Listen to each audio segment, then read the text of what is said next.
In just over 24 hours, Prince Philip will be laid to rest in St. George's Chapel, a day of family goodbyes, military honours and history. The funeral will begin at 11 a.m, 6 a.m. Eastern, when the coffin will be brought from the private chapel at Windsor Castle to the state entrance. At 2:40 here, 9:40 Eastern, it will be placed in a modified Land Rover that Prince Philip himself created. He had a passion for design. Yes, it's easy enough to do a functional design, but you've got to add something to it.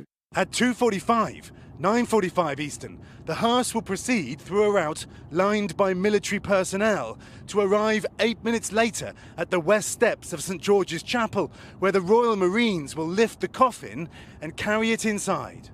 The funeral will take place at 3 p.m, 10 a.m. Eastern, following a national minute of silence. Buckingham Palace has revealed the 30-person guest list and the formation of those walking behind the hearse. His children, Princess Anne and Prince Charles, will be followed by Prince Edward and Prince Andrew.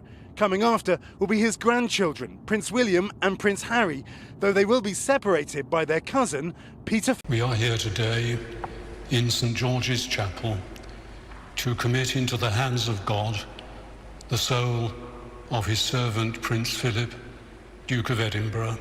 Prince William and Prince Harry have reunited, and even amid the grief-filled circumstances, moments like this one here must have provided a much-needed moment to exhale for the royal family. You know, Charlie, for the first time we saw William and Harry and their cousin Peter Phillips in the middle.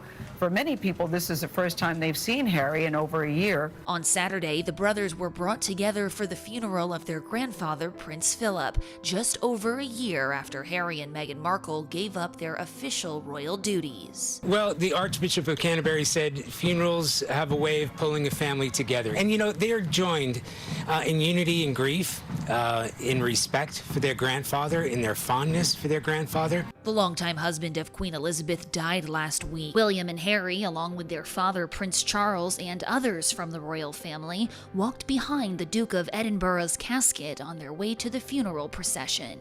Included in that procession was Princess Anne, a break in tradition as historically only men walk behind the casket. Wesley, it's interesting that Princess Anne is in the procession because normally it's an all-male procession, I'm told. As this beloved second child of Prince Philip, they were incredibly close. Of course, she would have insisted on being there with her brother Charles. She wouldn't want to be anywhere else. Anne's tradition breaking aside, the images were reminiscent of the funeral service for Harry and William's mother.